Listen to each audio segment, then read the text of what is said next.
Because when you can put these elements together, the supplier, the hotel, the restaurant, the tourist attraction, the souvenirs, the financial services, the efficiency at the airport so that when the visitor comes, they have a good experience when they show up here. When you can put all those things together, then you get explosive growth opportunities.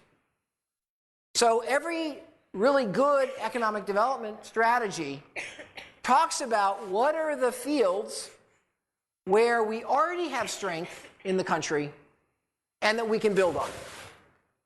And I think the answers for Paraguay, I think, some of the answers are quite clear, but the question is, do we have a plan? Have we come together? Have the private sector and the public sector and other institutions, have we come together to agree on a plan so that we can all be working in the same direction with a common goal of driving up the competitiveness by improving the productivity, by improving the business environment, by deepening and collaborating to build these clusters? That's the process of economic development. Now, again, I think the good news is it's up to us. This country has plenty of endowments. Plenty of endowments. Plenty of things that you inherited. Now it's up to you. Are you going to turn this into a successful, high-wage, prosperous economy by doing this work that I just described, or are you just going to sit back and expect somebody else to do it? You know, are you going to have political battles over every issue, or are you going to be able to compromise and improve the road system so I don't have to sit in those cars waiting in the traffic? It's that simple. Competitiveness is your choice. You choose to be competitive or not, based on how you behave as a society, as a community. Whether you collaborate, whether you're effective, whether you care, whether you set high standards, whether citizens in this country are educated to understand all this. You know, there's a lot of ordinary citizens that don't understand what I just said. They think that their salary comes by some magic,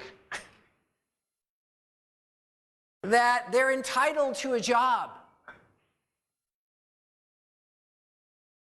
That doesn't work that way. You don't get a job unless you can be productive, and you know, and that's determined by all these other things. So again, it's our choice. And what I am feeling as I talk to business leaders here, and as I had the privilege of talking with the president and his team this morning, and as I get the feeling, I'm getting the feeling that you can do this. That history isn't that great. You haven't done this kind of stuff enough in the past, but going forward, we have an opportunity here. So the question is, can we seize it? Can we work together? Can we develop a plan? And can we do things? Can we actually get action? And I think the answer to all those questions about can we? Yes. Will we? It's up to you. The people sitting in this room could make an epic impact on the future prosperity of this country if just the people in this room started collaborating on this path. That's why I'm here. Because I think there's a possibility for that. A real possibility. I think the opportunity is here. I think you're ready to move in Paraguay for a lot of reasons that you know better than I. Now, let me just make a few other points. When we're thinking about competitiveness, of course, we naturally think of the nation of Paraguay. But what we've learned is that competitiveness is not just about what happens here in the capital. and the circumstances here. Competitiveness really also is deeply affected by what's happening in each region of the country. And what we find is that you need a regional competitiveness plan, not just a national competitiveness plan. Every part of the country has to understand how it can improve its business environment and its infrastructure and build the clusters that fit well with its circumstances. And the countries that make the fastest economic progress do it in collaboration between the state and provinces and the federal government. And there's some wonderful examples of that. We also know that a critical part of competitiveness, particularly in a country like Paraguay, is the nature of the economic relationships you have with your neighbors. And in this case, of course, Brazil and Argentina are the big neighbors. And your ability to take advantage of your location between these two big economies and to play a kind of strategic role in relation to those economies is a really critical part of your opportunity. I mean, if you look at some of the smaller countries that have done really, really well historically, think of Switzerland. You know, Switzerland sits in the middle of much bigger countries in Europe, but it's created a role for itself, sort of as a hub in between these big countries. It's or a place where it's easy to do business. So companies from neighboring countries come and establish some facilities, you know, here. So this location between the neighbors is a critical part of your economic strategy opportunity, and this is something we need to build into our planning as well. And building the right kind of relationships with the neighbors is extremely important. And I should say, and don't quote me, but you know, the fact that Brazil is so complicated and the fact that Argentina is so complicated, that's kind of a good thing for you.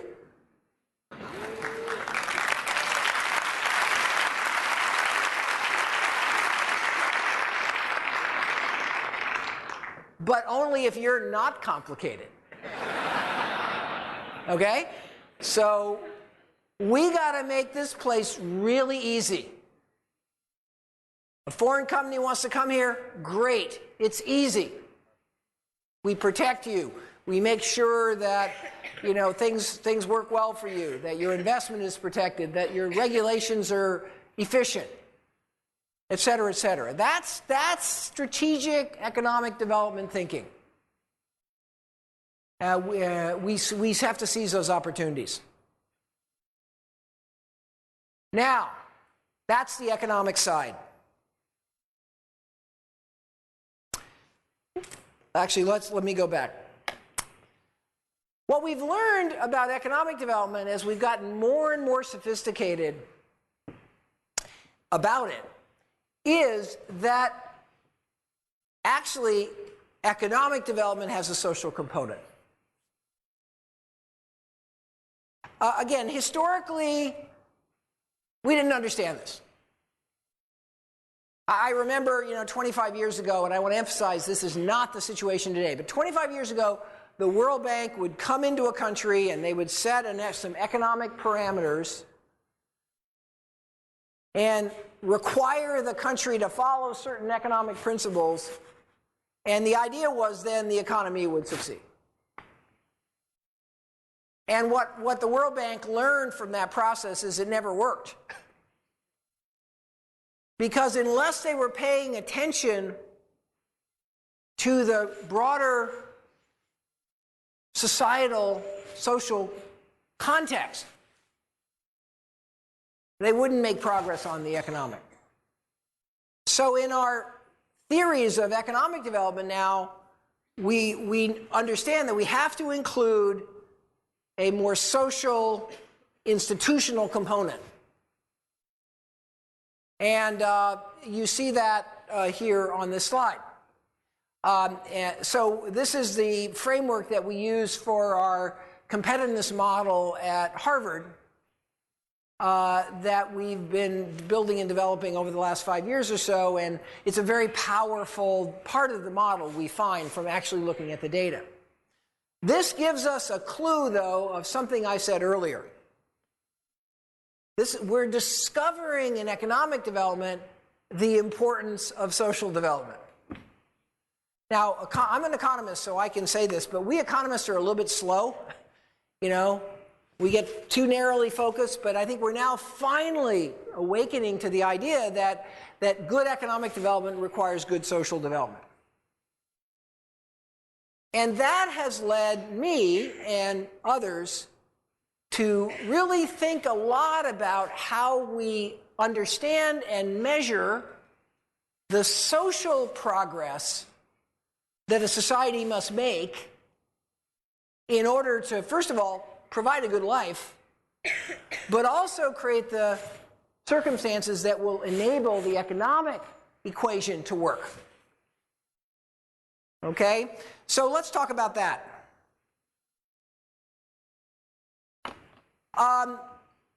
Just to kind of provide some historical perspective, I mean, for the last 20 years or so, many thinkers have said, gee, we can't just measure success with GDP.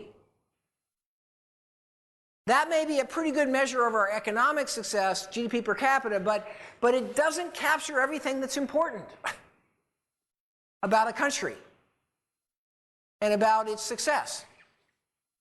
And so starting with the Human Development Report, which now is, around 20 years old, there have been various efforts to actually measure the social side and to include that in our assessment of the progress that a country has been making. This slide also shows some of the other efforts along the same line. The Millennium Development Indicators were very much an effort to measure what are the things that are really important to a successful society, not just GDP. There's been lots of efforts to measure happiness and say what's really important about a society is not how much money you have, but whether people are satisfied with life and feel like they're having a good life. So there's been a series of efforts to measure happiness and satisfaction with one's circumstances, and various other efforts.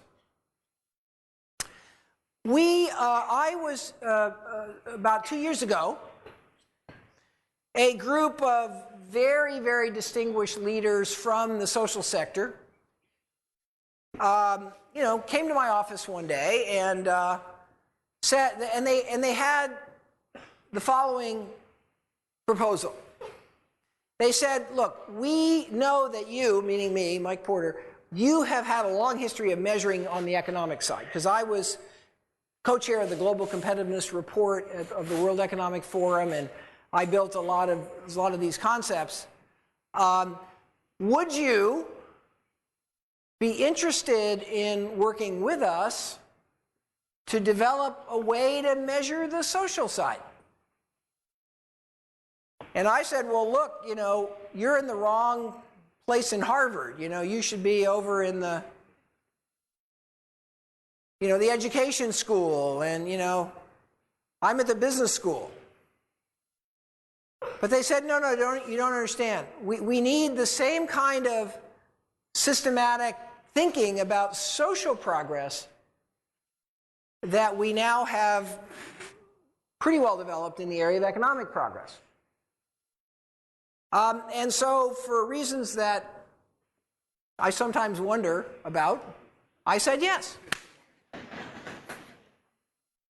So for the last year and a half or so, I've spent a lot of time with our team, some of whom are here, with the support of some amazing philanthropic organizations, the Skoll Foundation, the Rockefeller Foundation, Avena Foundation, which is very important here in Latin America, on this effort actually to start to put in place the measurement of the social side. And that has forced us to think very hard about what do we mean by social progress? And how would we actually measure it? So let me talk a little bit about that agenda as well, because as I said, if we're going to be successful in Paraguay, we're going to have to do both. We're going to have to do both. And we know, and so how do we think about this question? Well, what we decided was to create something called the Social Progress Index. You know, there's lots of indexes. There's the Global Competitiveness Index, and there's lots of indexes, but really there'd never been an index that was really exclusively focused on measuring social progress.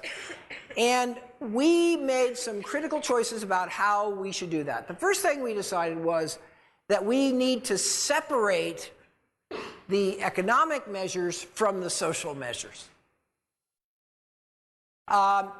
Traditionally, we just measured economic and then said the social takes care of itself, okay?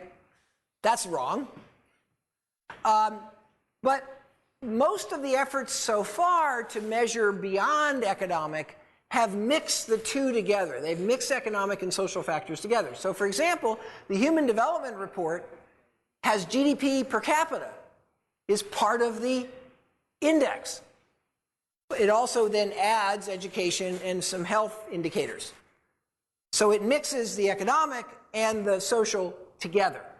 And the problem with that is that it's very hard then to tell what is driving what. Because what we know is that as a country gets richer, its social circumstances generally improve. And when you put the economic and the social together, you're kind of confusing the picture. So we decided, look, we have to separate the social from the economic and measure the social directly. But we need to do it holistically. So much of the efforts to measure how well societies do in social issues is issue by issue. So we measure education, we measure health, we measure water, we measure discrimination, we measure property rights. And there's lots and lots and lots of organizations that focus on those different things. But what we said was, if we're going to understand this question of social progress, just like we had to when we tried to understand economic development, we're going to have to look at it holistically. We're going to have to think broadly about social progress and include all the dimensions together. And so that's what we set out to do. A third choice we made, you see here, is we decided that when we were going to measure social progress, we should focus on outcomes, the results. A lot of measurement looks at spending, how much we spend, or whether we've adopted a certain policy. And we said, well, we're interested in that, that's interesting, but that's a second question. The first question is, what results did we get? If we're trying to measure education, what education quality did we achieve? So this effort is based on outcomes. And because it's holistic and because it's based on outcomes and because it covers a lot of different dimensions of social progress, it proves to be relevant for all kinds of countries. It's not designed for low-income countries or high-income countries. It's designed to be able to look holistically across all countries. So in order to do this, of course, then we have to define what we mean by social progress. And here on this slide is our definition. And you can see that it's a very broad definition. It really has three parts. The first part of social progress is where citizens, all citizens, have their basic needs met. Like food. Like a decent place to live, like sort of basic medical care. That's kind of the foundation, if you will. Are people's basic needs actually met across the society? The second element has to do with what we call foundations or building blocks for a good standard of living or well-being. And that has to do with things like communication and access to knowledge and a good ecosystem that's sustainable to live in. Can't have very good quality of life if you're in the middle of a polluted place where you can't breathe. So that's part of social progress. And the third part of the definition is about the ability of any individual, whoever they are, whatever their background, to actually achieve their full potential, whatever that they can achieve. And that has to do with choice and freedom and rights and inclusion, and sort of access to whatever life the person wants to build for themselves. We call that opportunity. There'd never been a real definition of social progress before. And luckily, we had the result of a lot of scholarly literature over the last 20 years, and we could draw on all of this literature. But this is kind of the basic conception that we believe is the way to think about this. And out of this definition, we created a framework. And you can see the three big dimensions: needs, foundations, opportunity. And in each area, you can see the components: nutrition and basic medical care, air, water, and sanitation, shelter, and personal safety under basic needs. And under each component, we have scoured the world and found the best available indicators in terms of data of those broad areas. And so in total, there's about 50 different indicators within the three components that we believe represent robust, accurate, comparable data that allow us to look at how Paraguay is doing in this area, in a particular field area, versus Brazil, versus, Sweden, versus other countries. And so, with a very long process and a very hard process, this framework was assembled. The data was assembled. You have to make compromises because you can't get data that's perfect. You can't get that data on every country that you would like to measure. So we chose, for the first effort, to pick 50 countries. The initial Social Progress Index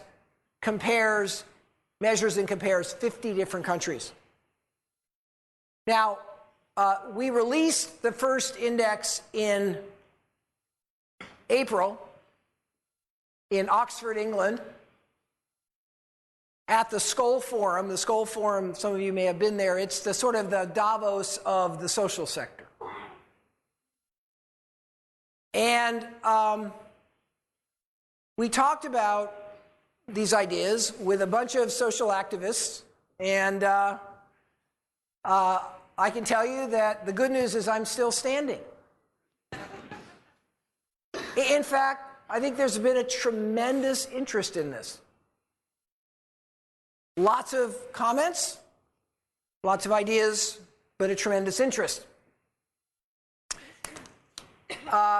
Now, one of the things that we believed when we started this process is, just like in economic competitiveness, if we build this index, it's not the index that's the end of the story. The index is a tool, and the purpose is change.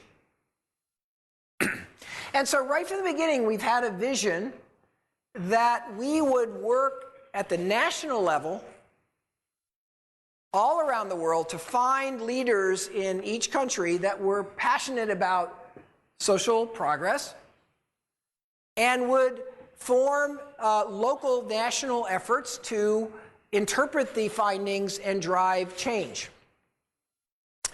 And at Oxford in April of this year, you know what I was able to say? I was able to say, and I did, that the first country to form a national committee and make a public and private commitment to measuring itself this way and driving change, the first country was, in the world, was Paraguay.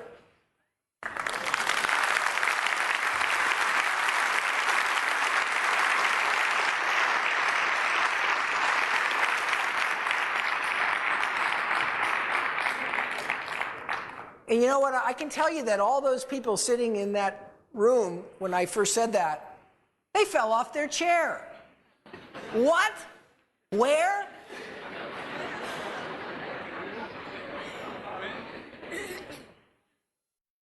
Is that Montevideo?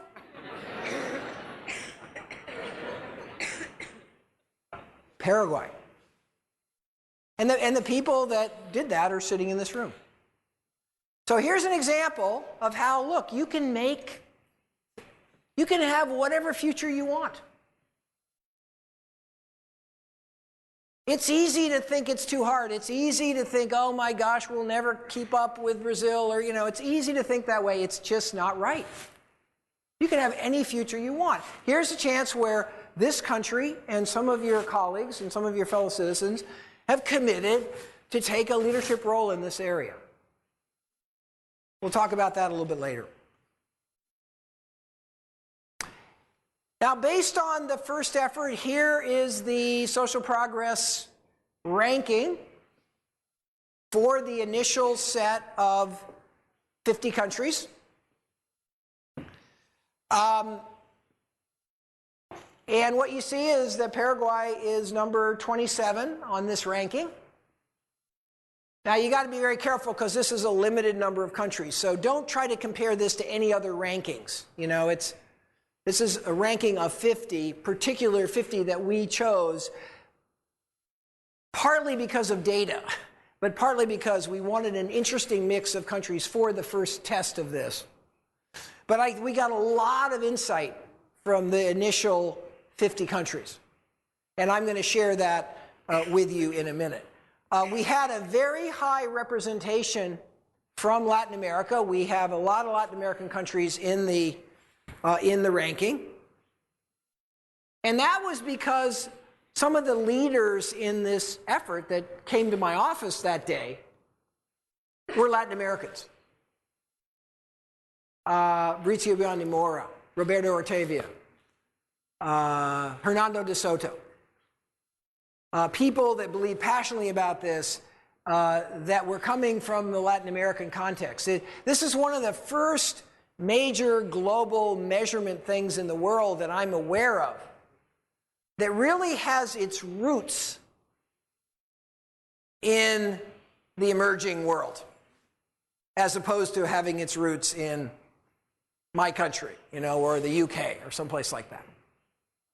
And that has shaped our thinking and our mindset in some very important ways. Now, what did we learn from this first effort at measuring social progress? Well, this is maybe a little bit hard to see for some of you, but again, all this material will be available and posted on websites, and we'd love you to look at it. But what this chart does is it compares social progress, that's here. And this is the score. And I won't bore you with all the statistics that we use to compute this in the most rigorous way. And then this axis is GDP per capita, PPP adjusted, which is the best way to do that. And what do you see here? Well, you see a relationship. You see, in general, as income goes up, social progress goes up. And we were quite sure that that would be the case. But what we have never known before, until we did this, is that there's a lot of noise. Okay, so let's look at Costa Rica. Costa Rica has the same income as roughly as South Africa. But look at the huge difference in social progress. Look at the huge difference. Look at the difference between the United Arab Emirates and the United States, even though, again, they have roughly the same income. Look at the difference between Russia and Poland. Look at the difference between Nigeria and Ghana. What we found is that GDP per capita doesn't translate automatically into good social progress. It's not automatic. And based on the way a country thinks and their policies and their philosophy and their approach, you can actually translate income into much better social progress than in different places. You can do it better or worse. Okay? You can see that. The other thing you see is that when you get to be very high income, things don't improve very much anymore. You sort of see this leveling off effect. And the reason is that, and by the way, there's still plenty of room to improve. But countries, when they get very wealthy, are facing some challenges in continuing to move up social progress. Certain groups of citizens get lost or forgotten. Environmental issues get very challenging. If you're a very high-income country, you have a tendency to consume too many resources and start to degrade your environment. And so we're seeing that in this data. Now, another interesting question that we looked at was, how does the social progress, which is on this axis again, how does social progress relate to government spending? Do those countries that spend a lot in government have higher social progress? And this slide, we didn't put any country names on it, okay? Because we didn't want you to look for Paraguay. But if you look at this, what is this? It's a dartboard. It isn't true that high spending guarantees social progress. And we'll come back and look at this a little bit later. So some of the key lessons for this I've really covered. Economic development is necessary but not sufficient as a measure of national performance because it doesn't capture really the social dimension. Some approaches to economic development actually seem to hurt social progress. The right kind of social progress makes economic development better. And spending doesn't define success. These are some of the lessons, and we will learn more and more and more now that we have this very, very unique data that we've never had before. Now let's look at Paraguay. Again, this is kind of surprising, but if you look at the relationship between income and social progress, the blue line is kind of the sort of average. So if you're at the level of income of 10,000,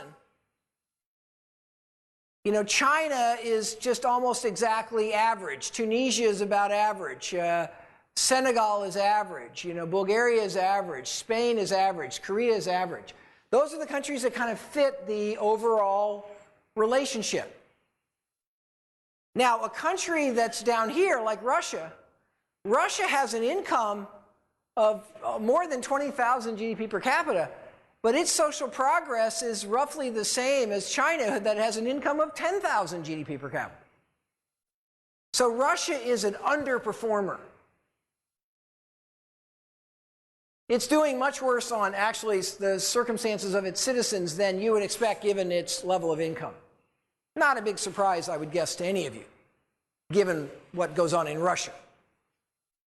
And then countries like Costa Rica are doing much better in terms of the social progress for their citizens than one would expect from just looking at their income. Now, where's Paraguay? We're on the right side.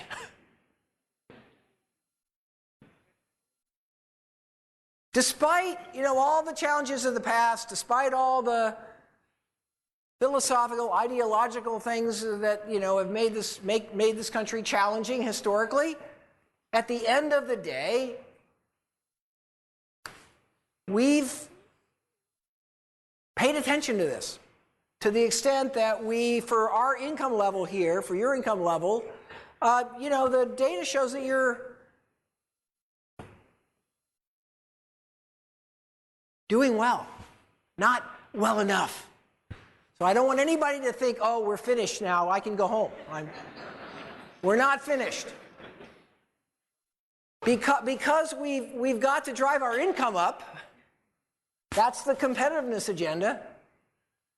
But we've also got to drive our social progress up. And if we can drive our if we can stay on the top there, then my prediction is that's going to help us drive the income up. Okay? Now, this is less, maybe this would be a little bit more hard news for you. So if we take all those dimensions of social progress and we kind of look at them and take the data and compare them across countries, this is sort of the scorecard for your country. And we have a scorecard like this for every country. And red is where you're really underperforming what you should be achieving. You know, given roughly where you are in terms of income and development. The green is where you're doing better than we might expect, you know, given your income and level of development. And yellow is kind of roughly balanced, okay? So what we're looking at here, first of all, is we're looking at a lot of green and a lot of green that's really pretty darn good. You know, religious freedom, 1. 1. That's good. Freedom of assembly, 1. Tolerance of immigrants, 2. Now, these are important dimensions of opportunity that make the society better and stronger and more attractive as a place to live. So there's some green up there. We should take some pride that we've gotten to where we are on some of these things. I mean, we're all used to we all know about the reds. But I'm not so sure many of you knew about the greens. Because we had no way of comparing this stuff. Now, the reds are critical. We have a nutrition problem. It's an embarrassment in a food-producing country to have a lot of citizens that do not have adequate nutrition. And by the way, it means that those kids are never going to reach their full potential, including their potential to drive our economy. Here, we have a problem of water and sanitation that is really substantially reducing the quality of life and will have health and other consequences. We have a problem of public education, which you all know about, which we've got to work on. Although we've got good tolerance in terms of immigrants and even different kind of sexual orientations, we have issues with respect for women and ethnic minorities. And what that does is it just erodes the resources available to our society, not to mention the kind of quality of life for citizens. This is not a political statement. This is an economic statement I'm making and a human statement. So basically what we are, your national committee in Paraguay is looking at this in conjunction with government that's participating and saying, okay, we need a plan to tackle the areas that are holding us back the most. And the initial choices are shelter, which is here somewhere. Shelter it looks okay on there on green, but the committee believes that shelter is actually for certain groups a real problem. So they're working on shelter, but the top focuses are on water and sanitation, and nutrition, and over time, public education. Okay, so that's the process. The process is, just like on economic competitiveness, you need to benchmark where you stand. Where am I good? Where am I bad? Where am I making progress? Where am I not? And then you decide where the priorities are, because you can't do everything. We need the same process on the social progress side, informed by rigorous measurement and accountability for that measurement. And I think we now have that process beginning to be in place here in Paraguay.